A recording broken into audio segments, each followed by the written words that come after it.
Good afternoon, everyone. Thank you for being here. My name is Nakima Levy Armstrong. I am a civil rights attorney, the founder of the Racial Justice Network, and yes, an ordained reverend. Let me repeat that again, an ordained reverend, which I have been since 2016. I have also been an itinerant preacher since 2007. And for those who may not know, I taught at a faith-based law school, the University of St. Thomas Law School, for 13 years, focused on faith, social justice, and the law.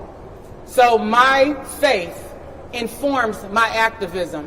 When you see me on the front lines, when you see me speaking truth to power, when you see me disrupting business as usual, that is the result of my faith and my belief in the gospel of Jesus Christ.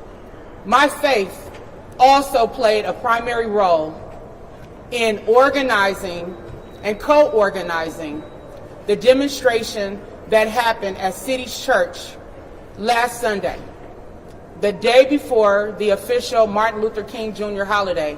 And we called it the Martin Luther King Jr. edition because our society commemorates Dr. King and his words, but most of the time, we do not repeat his actions, which had to do with disrupting the status quo, calling out our government, just like his Beyond Vietnam speech did, and made him one of the most hated men in America. So we have to understand that when you are fighting for racial justice, equality, and civil rights, there's a large contingency within our population that does not want to hear the truth, that specializes in distractions and gaslightings and threats. As a matter of fact, I want to read to you all an email that I received just today. It's one of many. But this is what a person wrote to me. "You're very lucky I wasn't in church when you idiots came in.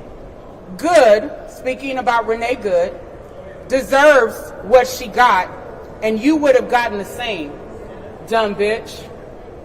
So that's what someone wrote to me.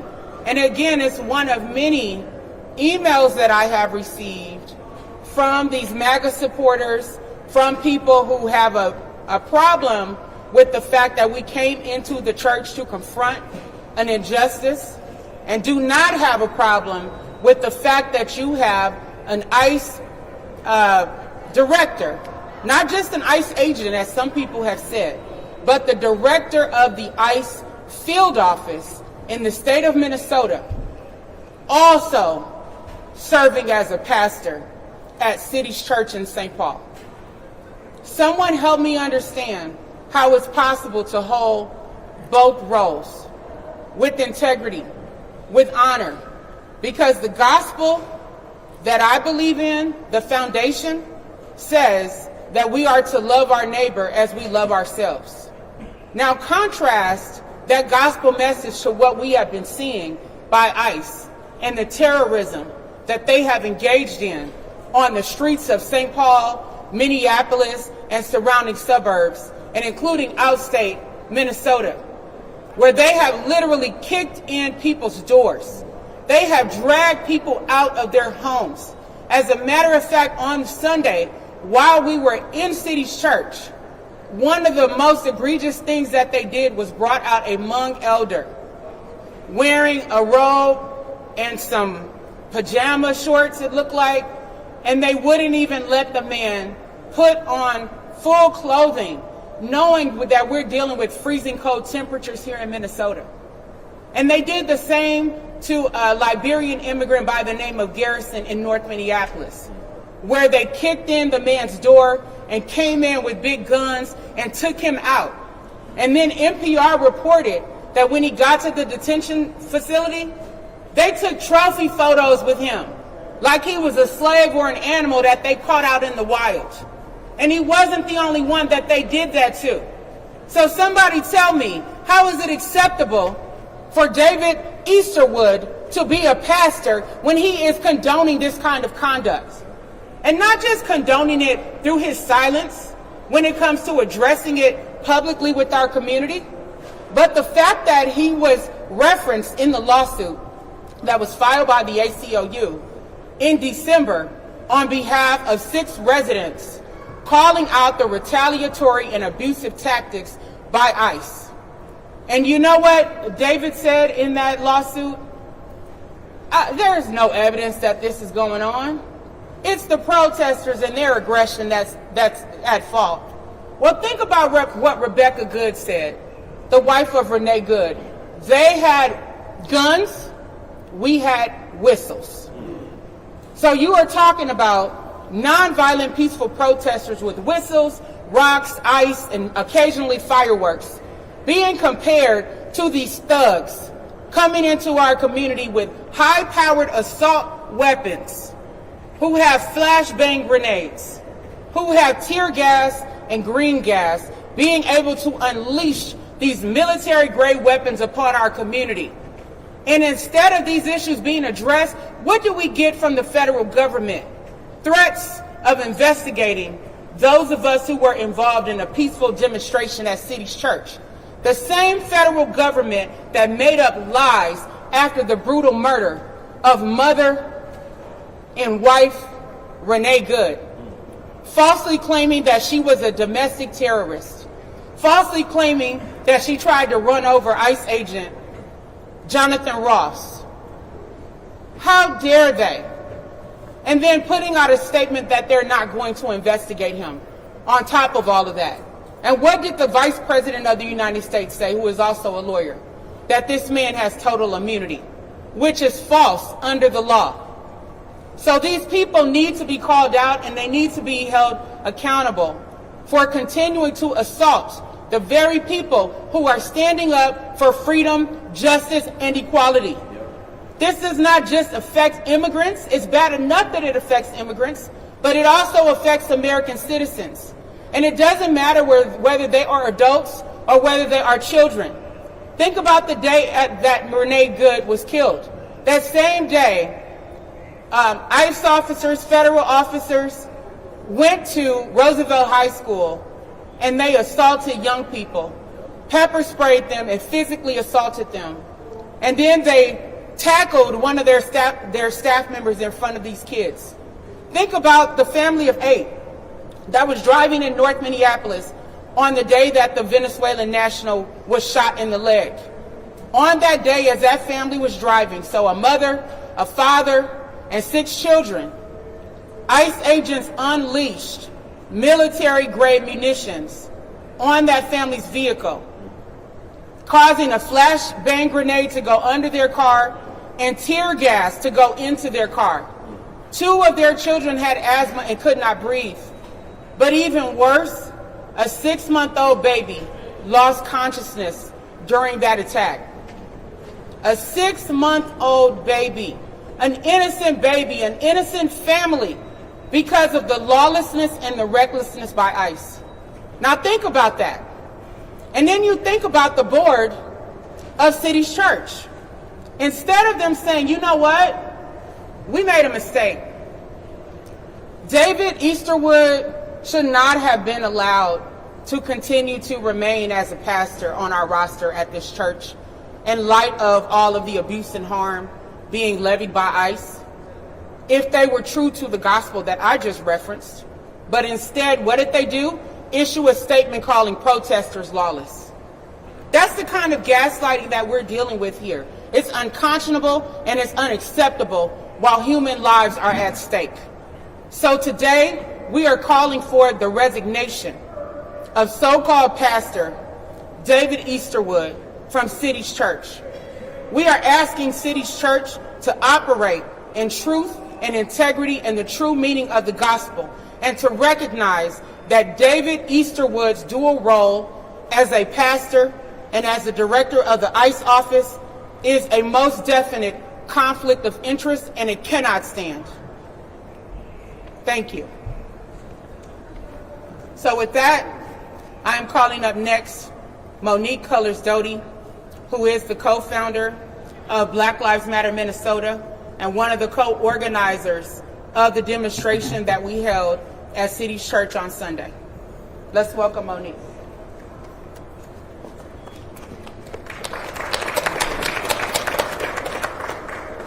Aside from being co-founder of Black Lives Matter Minnesota, I'm an ordained deacon, and one of the roles of the deacon in the church is for correction.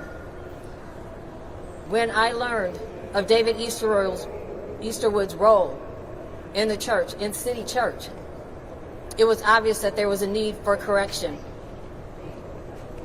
When we went to that church in peace, we did not storm City Church, as it's been reported in Fox News.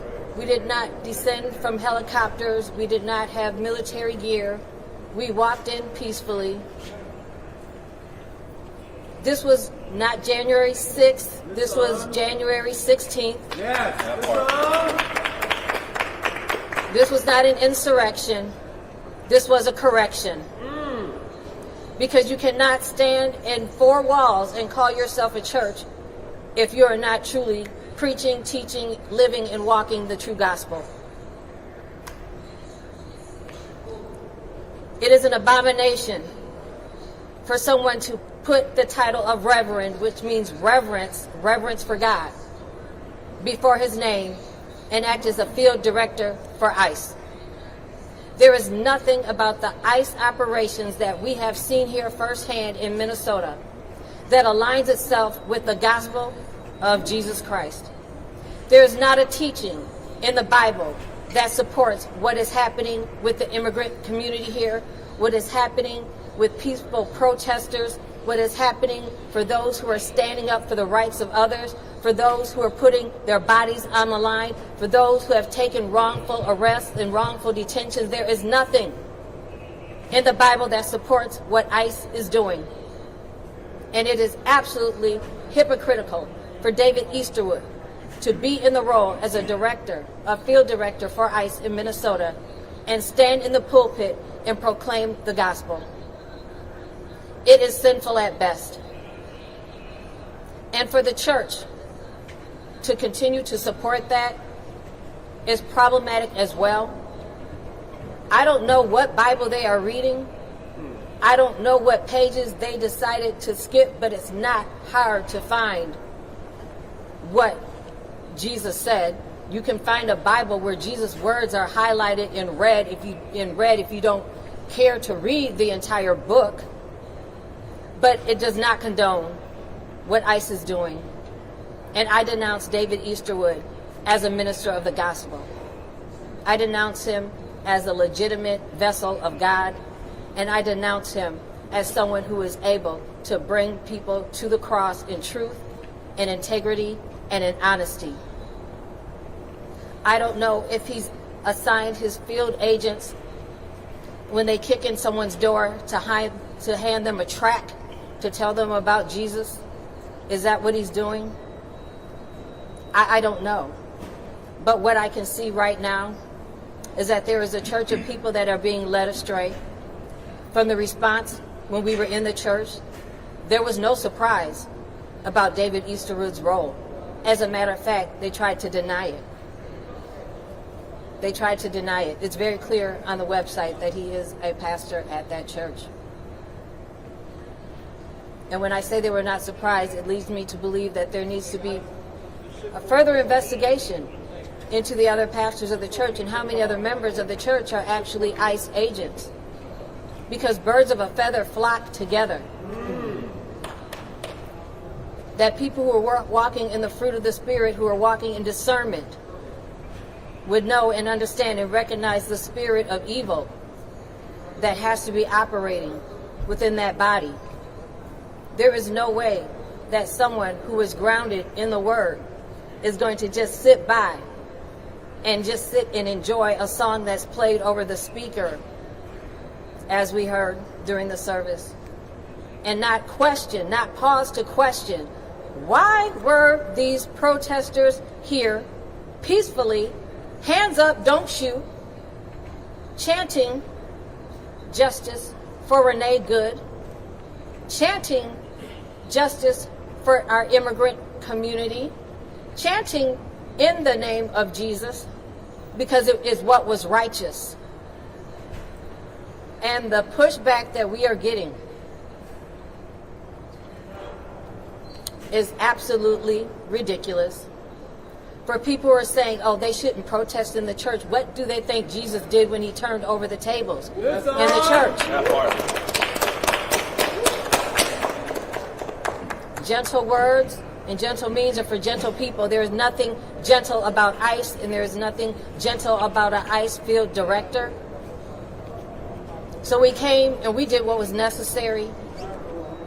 And hopefully this opens up a greater conversation for the Southern Baptist Convention, which has already been debating and struggling with immigration and its stance, which is crazy in and of itself, that they would choose half to ignore the Bible and the other half to call for stronger immigration laws.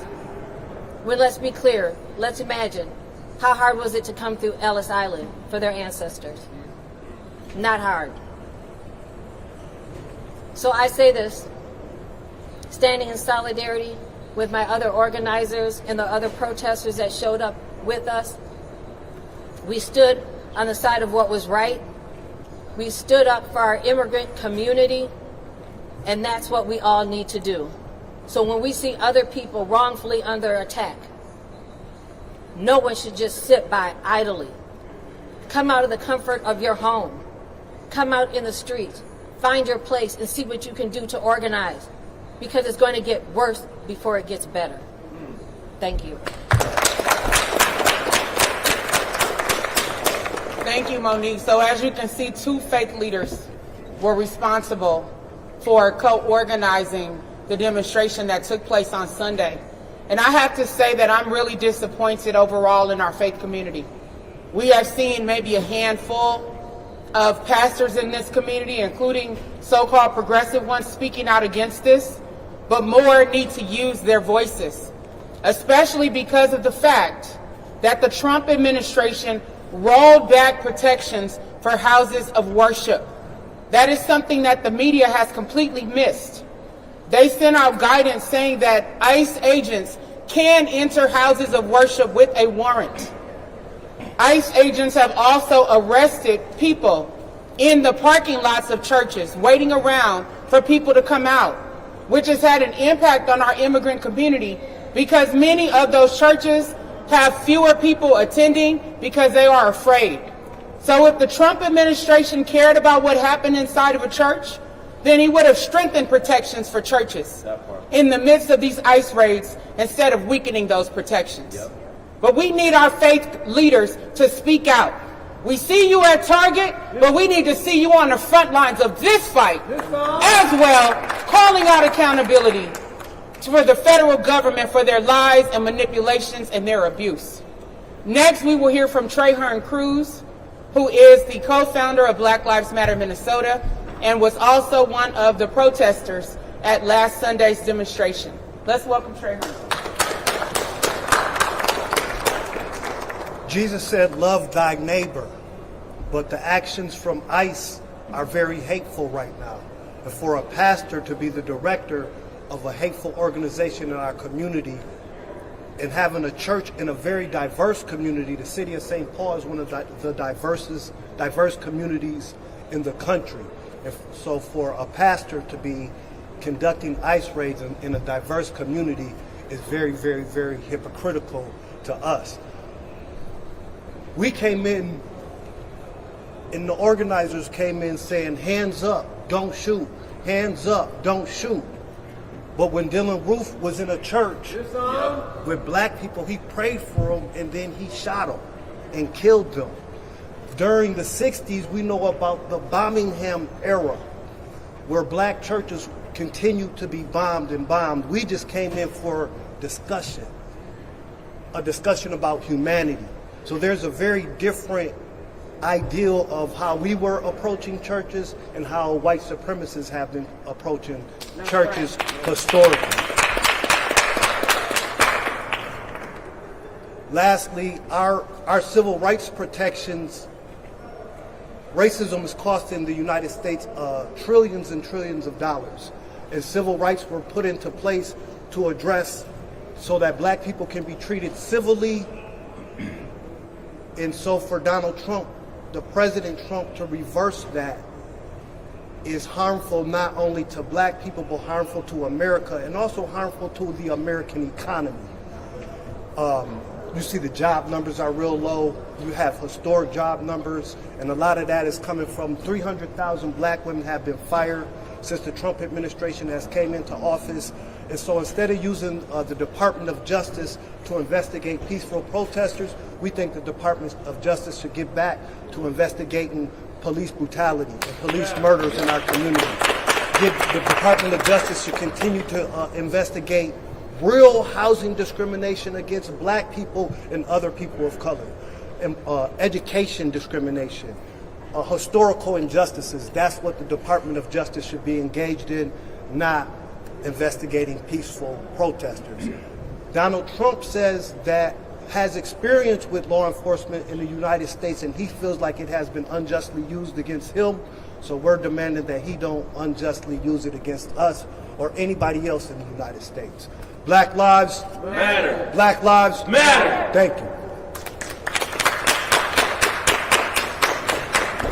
Next, we will hear from the woke farmer who was a part of our demonstration at City's Church on Sunday. Let's welcome him.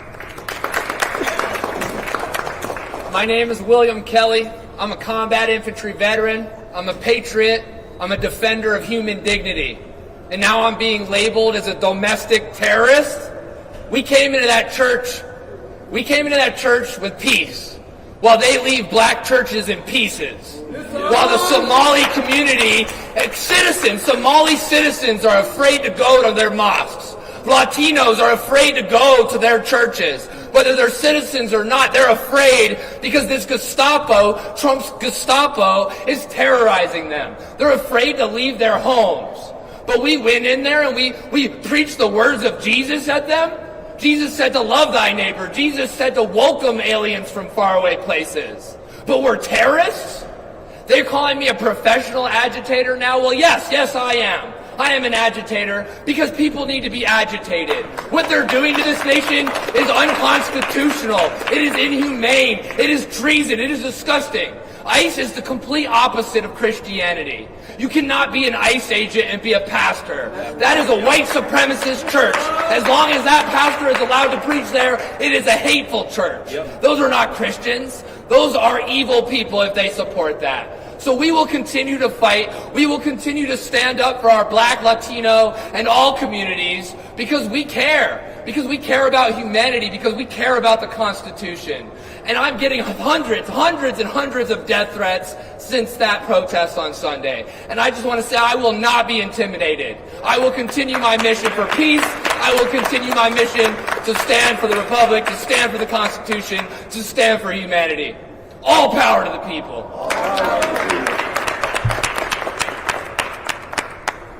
Next, we will hear from Toussaint Morrison, who is an independent journalist and also an activist. He was not a part of the protest, so I'm letting the federal government know you don't have to investigate him. He was not a part of the protest, but he stands in solidarity with us. Let's welcome him.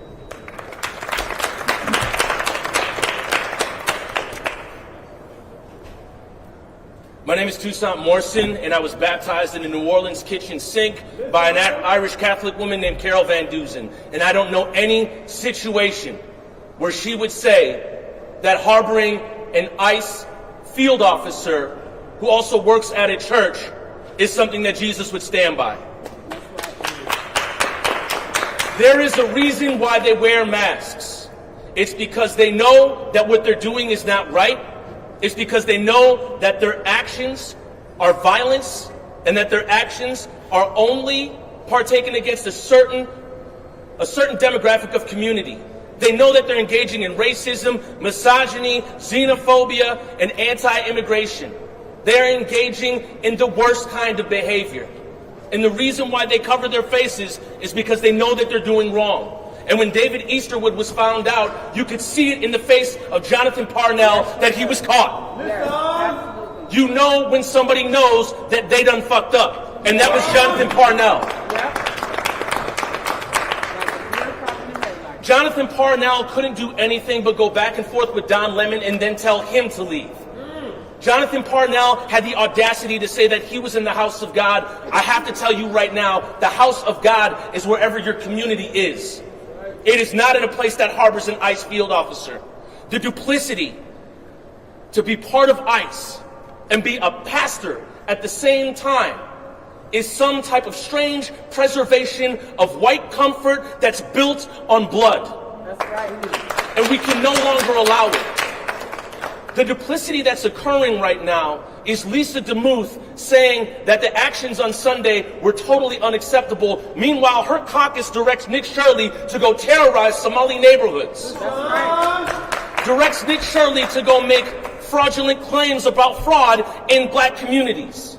If Lisa DeMuth looked in the mirror for 1 second, she might see the humanity in herself, in her own black skin, of the same people that she's been trying to criminalize throughout her entire campaign run to run for governor. And make no mistake, Chris Medell, who is now trying to protect Jonathan Ross and is running for governor of Minnesota, that is not just in a vacuum. There are many people like Chris Medell, and this is the Minnesota that we want to change. This is the Minnesota that we're addressing. This is the Minnesota that is inside of City's Church. And when their white comfort gets disrupted, the look in Jonathan Parnell's eyes is all you need to take a look at.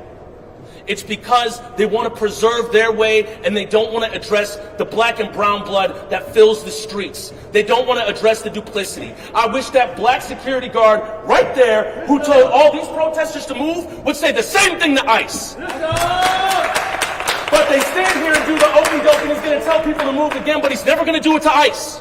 He's never going to hold his co-workers accountable. He's never going to do it. And that's the small thing that we're asking right now, is that if you're going to direct terror upon Somali daycares, if you're going to demand accountability, take accountability for your own actions. Take accountability for your own words. And it seems that there is a large narrative where nobody wants to do anything about that. The house of God is on 38th in Chicago. The house of God is in the car where the children were, where the flashbang went underneath. The house of God is wherever your community is. And these places that are devoid of it need to be addressed. David Easterwood was found out. That's it. He went to sleep just fine, profiting from pain. He went to sleep just fine, knowing that nobody knew his name. He went to sleep just fine. And the second that he was found out and called out, what did they do? They wanted to point the finger at everybody else that was protesting there. Because that's what you do. In abuse situations, the first two actions afterwards are isolate and then manipulate the narrative. And that's what they're trying to do right now. But let's not get it twisted. David Easterwood needs to step down from City's Church. And then the rest of these ICE agents need to be held accountable for the murder of Renee Good and for the shooting of a community member on the north side and for almost killing a 6-month-old child. All power to the people. All power to the people. Next, we will hear from Michelle Gross, President of Communities United Against Police Brutality and a longtime advocate for accountability. Please welcome her.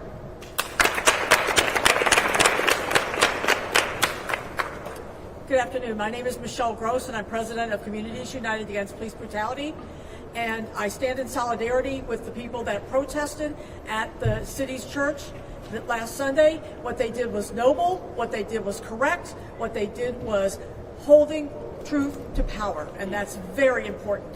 I want to point out that while the FBI is claiming that or the DOJ is claiming that they're now going to investigate people who peacefully protested against ICE, they do no such thing when ICE shows up at churches, when ICE shows up at hospitals, when ICE shows up at schools. They do no such thing, because this is about a terror campaign, and how dare the community push back against the terror that has rained down on our neighbors. That's right.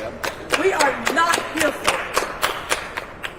People, thousands of people, more than 25,000 people across the state are literally out daily warning their neighbors, helping their neighbors, using their whistles, buying groceries for their neighbors, doing other mutual aid things, getting people to their doctor's appointments, all the kinds of things that people who love each other and care about each other in our communities do to stand up for each other. And that's what these people did too. They were standing up for the rest of the community that has been victimized by these ICE agents and that ICE director. Yep. And what they did was righteous. I stand with them, and we will not allow them to go down because of this beautiful work. Thank you. Just a note to Christy Nome and Cash Patel. Michelle Gross was not at the protest, so you don't need to investigate her. But who you do need to investigate is Jonathan Ross for the killing of Renee Good. Before we take questions, I want to point out one additional thing that I think is very important that we've seen happen time and time again, especially since 2020, after the Minneapolis police killing of George Floyd. We have seen it on the front lines of ICE demonstrations, and we saw it after Sunday's demonstration at City's Church, and that is attacks on the free press. Yeah. We had several independent journalists who were a part of the demonstration to document, not to participate. There is a difference. We saw Don Lemon, who is a national independent journalist, who came here, announced on Facebook on Saturday, I'm coming to Minnesota, saw the flyer on my page for the action, and showed up without knowing what we were doing and where we were going. And suddenly, he has been demonized by the Trump administration, claiming that he led the protest. And I'm thinking, wait a minute, 4 black women led the protest. No matter what we do, our voices get erased, whether we're taking on the system, taking care of our community, there is an erasure of black women. But it was 4 black women who led the protest. But Don Lemon came to document what was happening. And anybody who watched his footage, you saw that he documented our voices, and he specifically talked to parishioners to get their side of the story. That's what journalists do. Yep. They talk to multiple sides to try to get information. But to try to demonize this man, and there were even memes, I'm hoping there were memes, that came out last night claiming that the Trump administration was going to prosecute this man under the Ku Klux Klan Act. Right? That just ridiculousness. The weaponization of our history against us as Donald Trump and his administration tries to erase our history. But we stand in the spirit, in the strength, in the power, in the resistance of the people who came before us, whose voices would not be silenced against white oppression and terrorism and white supremacy. That is why we are still standing strong. As you have people in our community afraid for our safety, texting us, sending us messages that are on there. Do I look afraid to you? No, because I'm standing in the power of the Almighty God. And God is our protector. And at the end of the day, like Queen Esther said, if I perish, but I will speak the truth. Period, point blank. So these attacks on our press need to stop. We have a journalist here who was attacked by ICE within the last couple weeks. Tear gas, in spite of having a press written across his chest, and also shot with a marker round or a rubber bullet, and now has a boot on his foot for the next 4 to 6 weeks. We've had journalists with their eyes shot out, journalists physically assaulted, pushed to the ground, in spite of ICE and law enforcement knowing that they're journalists. I got a call just yesterday from a local journalist saying that the city of St. Paul was planning to investigate the protest. Well, for those who don't know, City's Church called the police on us, even though we were peaceful and nonviolent. So the St. Paul police did arrive, but they stayed outside of the church until we left. They didn't approach us, they didn't say anything to us. I find it ironic, if that is true what the journalist said about the city of St. Paul investigating our protests. Why haven't you investigated the conduct of the St. Paul Police Department 2 days before Thanksgiving when they aided ICE and terrorizing our community? That part. Yep. Where are the results of that investigation? That happened in November.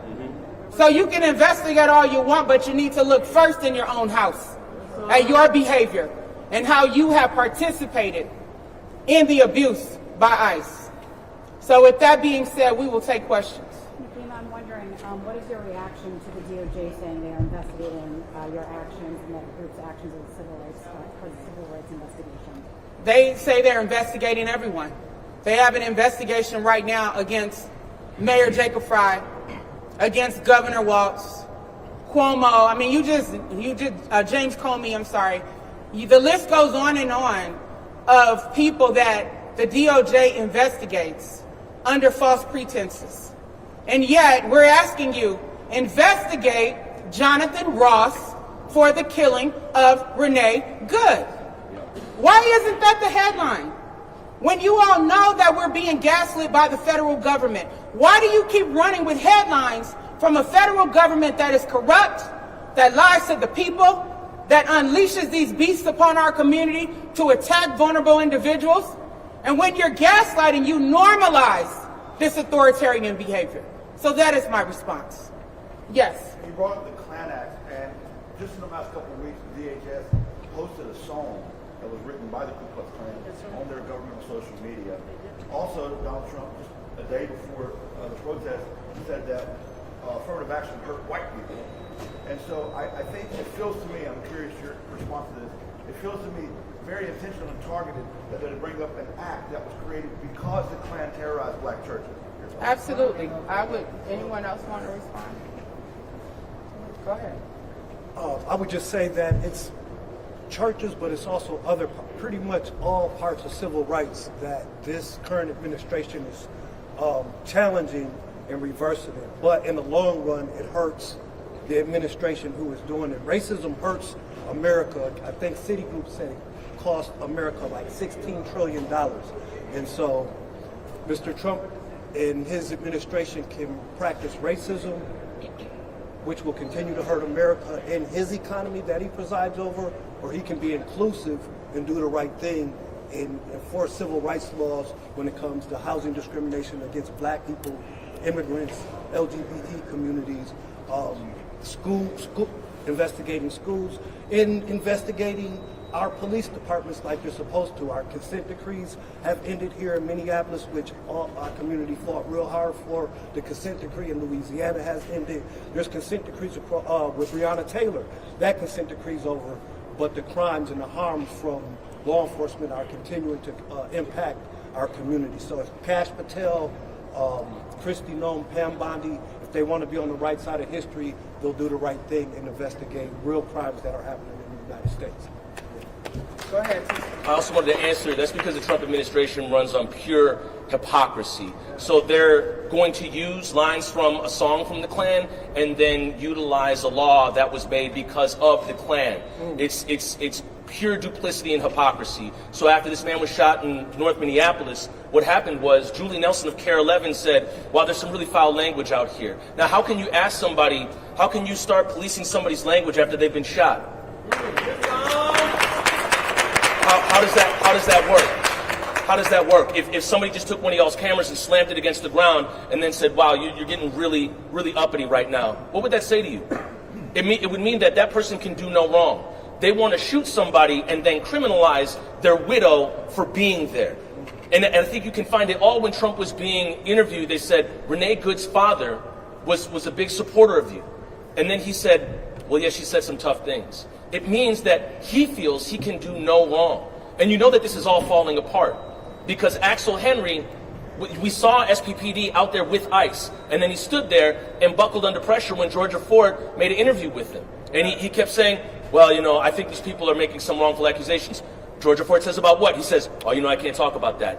That is the type of cowardice and the type of hypocrisy that we're not only seeing in the Trump administration, we're seeing it in major media outlets. And I'm going to finish on this. There's three parts to Minnesota. There's one group that is being overtly racist and being loud and proud about it. Chris Bedell, i.e. There's a second group that's being very racist but wants to be quiet about it and doesn't want anybody to hear about it, i.e. City's Church. And then there's a third group that's tired of getting shot and then being told to shut up. Those are the three groups. And when Toussaint just said SPPD, he's referring to the St. Paul Police Department. We also got reports that 25 Minneapolis police officers have left the force to join ICE. Come Come on. So because they're now under a state consent decree where their behavior is being monitored, think about that. Now they will be free to help rain terror on the community through ICE, where there are not those safeguards, where the Constitution is not being followed, where the law is not being followed, and where Judge Menendez's temporary injunction that she just issued Friday is still not being followed. Yep. But the church put out a statement today, and it said that you have accosted members of our congregation, frightened children, created a scene marked by intimidation and threat. Conduct is shameful and lawful, will not be tolerated. It goes on to say, we welcome respectful dialogue about present issues. I want to ask you two questions. One, what's your reaction to this part of their statement? And also, did you try to talk with them before going into the church? Number one, that's a lie. Number two, that's a lie. And number three, that is a lie. To have a church sitting here perpetuating lies to try to criminalize nonviolent peaceful protesters is on brand for why they would have a pastor doubling as the director of ICE in the state of Minnesota. The reality, if anyone watches any of the videos from any angle, what will you see? Nonviolent peaceful protests. I got this information on Saturday. We went into the church on Sunday. And when I stood up after this is what the pastor prayed. Dear Lord, we pray, as part of his prayer, that you will chasten us and that you will help us to get our house in order. And then he finished his prayer. And then I got up from my seat and I said, excuse me, Pastor, did you just pray that you want God to chasten you and to help get your house in order? And he said, correct. And I said, well, help me understand. How is David Eastergood both the pastor and an ICE agent? As soon as I mentioned his name, he started yelling, shame, shame. That was an opportunity for open dialogue right there in front of the entire congregation where he could have addressed it. He was not interested in addressing it. When I looked into his eyes, just like Tucson said, he looked like a deer caught in the headlights. So I knew full well that he knew that David Easterwood was playing both roles as a pastor and as the overseer for ICE in Minnesota. So no, they weren't serious about dialogue. At no time did he try to engage in dialogue.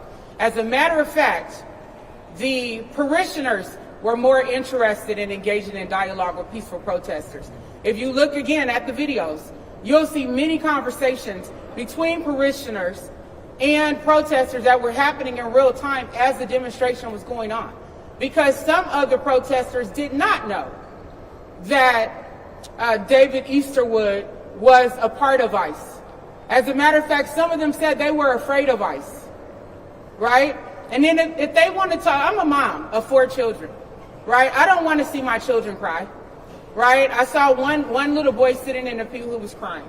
I had the husband of a progressive pastor that night come onto my Facebook page and say, there were children crying, and they were afraid. And, sitting in church when you guys were there, I said, there are children in their own homes, sitting there afraid because ICE has kicked in their door, has held their family at gunpoint, forced them out, dragged them into the street, cut women out of seatbelts and pulled them out of cars and bashed their windows. There were kids at Roosevelt afraid when ICE members tackled them and pepper sprayed them. Now you tell me what's the difference. So please don't go there. Another gaslighting question, if you ask me, and I'm not here for it. Yes. Real quick, just to clarify, should ICE agents, ICE officers, should they operate in any church in any capacity? Absolutely. I do not believe that they should. If the church is a sanctuary and a sacred place, as the Trump administration has pretended that they believe that it is, why would Trump deliberately roll back protections for churches under his administration? Why wouldn't he strengthen those protections? So, Michelle, do you want to add to that? Well, I think, just to validate and say what you say, ICE, as far as I'm concerned, shouldn't operate anywhere. I'll start with that. I think we should abolish ICE, and that is my position. That said, they most definitely have no business being in churches, in schools, in clinics, in hospitals. Any place that has been a protected place previously needs to go back to being a protected place. And I want to say one more thing. You know, the DOJ is so interested in investigating a few peaceful protesters who told truth in a church, but they haven't done anything to investigate the more than 24 mosque bombings and attacks on mosques that we have experienced in the state of Minnesota. Minnesota has more attacks on mosques in our state than any other state in the country by far. And this administration, this DOJ has done nothing to address the vandalism against these mosques and the bombings and the fires and all of the horrible things that have happened in those mosques. And that's because they're racist and they're not interested. It's not about religion for them, it's about race and about backing up white supremacy, and we are not here for it. Thank you. I wanted to say one thing. I'm sorry. Renee Good's children are crying. As they talk about children was crying in the church, Renee Good's children are crying. They would never get a chance to see their mother again. And just like you stated, like when they come to our churches and our mosques, they leave them in pieces. They don't leave in peace, just so we're clear. We come at them with cameras, we come at them with pens and what have you. They come at us with guns to kill us. And bombs. What can we do as journalists, as photographers, as just bystanders to basically protect our civil rights, protect ourselves? And not only that, my thoughts and prayers are with all of our families, because we know Minnesota is under attack and we're being threatened abysmally. What can we do as independent people and as mothers and fathers just dealing with this gut-wrenching situation? I mean, the reality is that Congress has sat down on the job. They are enabling this unchecked power and authoritarianism that we are experiencing. We know that 28 members of Congress, all Democrats, came here on Friday for a congressional hearing about the attacks by ICE in Minnesota, but they still have limited power while Republicans are silent and complicit and hold the balance of power. And you can see the local Republicans here aren't doing a darn thing other than stirring the pot. They ought to be ashamed of themselves for allowing this to happen, for condoning it, and for helping to facilitate it, as was mentioned earlier by Toussaint Morrison. I would say on a state level, of course, our state government can use the power of law enforcement anytime, just like they do against citizens. They can direct the local police department, the state troopers, the sheriff's office, they can direct them to arrest ICE agents who violate the law. But not a single one has been arrested. That gives a signal that they can act with impunity. That's part of the problem. So the best thing that we can do is remember the mantra: who keeps us safe? We keep us safe. Who keeps us safe? We keep us safe.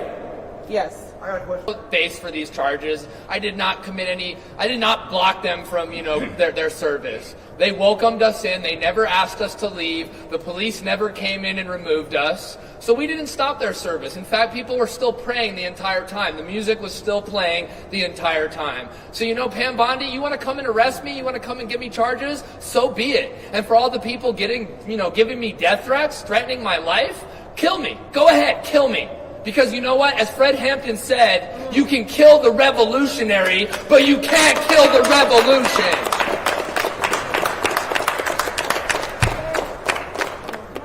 Yes, go ahead.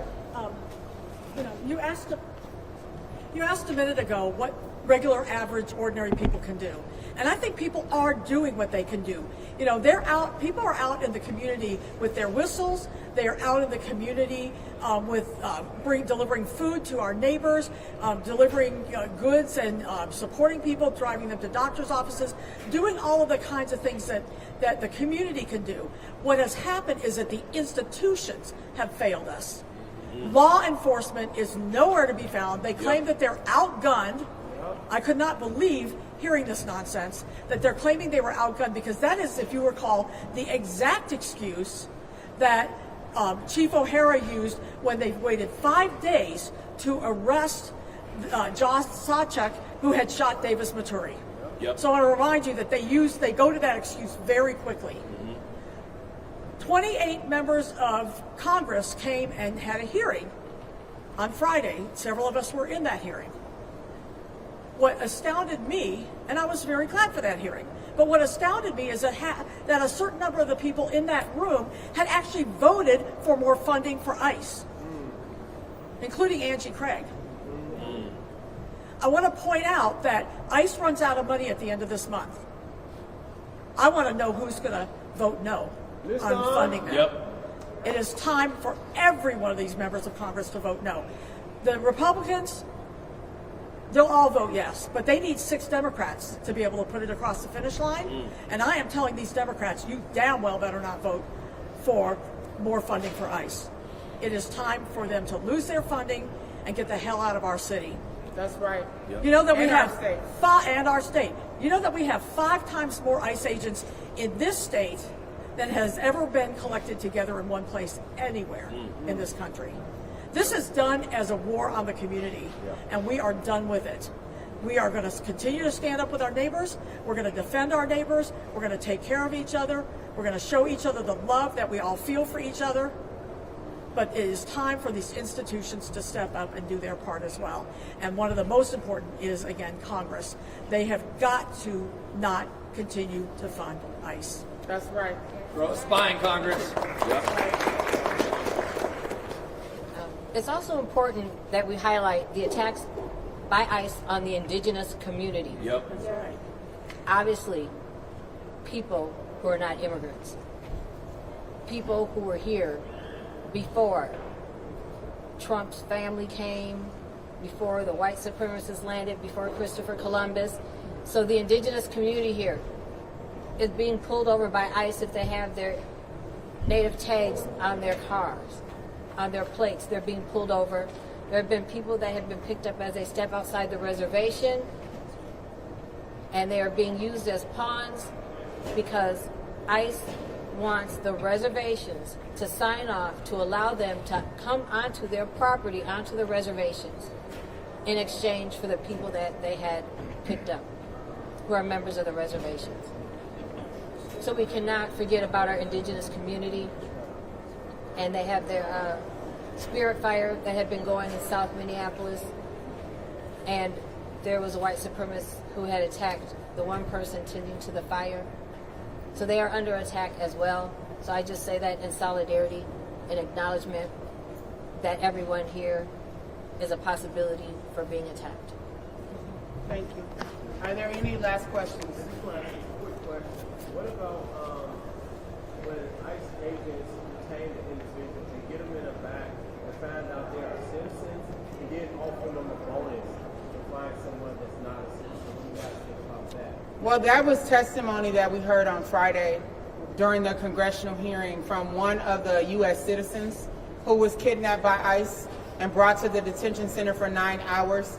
She and another friend who is a half Mexican man, she said that the friend was told that he would get legal support if he needed it by ICE. And then ICE also asked him for the name of activists in this community. Right? And so that's what she testified before Congress about. So it is a real problem. So instead of gaslighting us and continuing to ground and center the false narratives coming from the federal government, we ask that the media start centering the truth and stop normalizing authoritarianism and tyranny that we're experiencing. The last thing that I will say as we conclude is that I want to give a message to the parishioners at City's Church. Again, it appears from your conversations that you have with protesters that not all of you were aware that David Easterwood was serving as a pastor, or is serving as a pastor, and is also the director for the ICE field office located at the Whipple building in St. Paul. So for those who weren't aware, it is not your fault, and we do not hold you responsible for the actions of the leadership of City's Church, including the head pastor, as well as the board, who seemingly condone this conflict of interest. As we call for the resignation of David Easterwood, we would call on parishioners of City's Church to stand with us. Place calls to the leadership of your church and let them know that you are not in agreement with a pastor who is supposed to be preaching the gospel and the good news, being the head of this brutality and terrorism being unleashed by ICE agents on our community. So we ask that if you are a true person of faith and a person of good conscience, that you would join our cause in demanding this resignation and demanding an end to the abuse by ICE, and that they leave Minnesota immediately. Now here's a quote in the words of Dr. King, as we just celebrated his birthday yesterday. In the end, we will remember not the words of our enemies, but the silence of our friends. Thank you, and God bless you.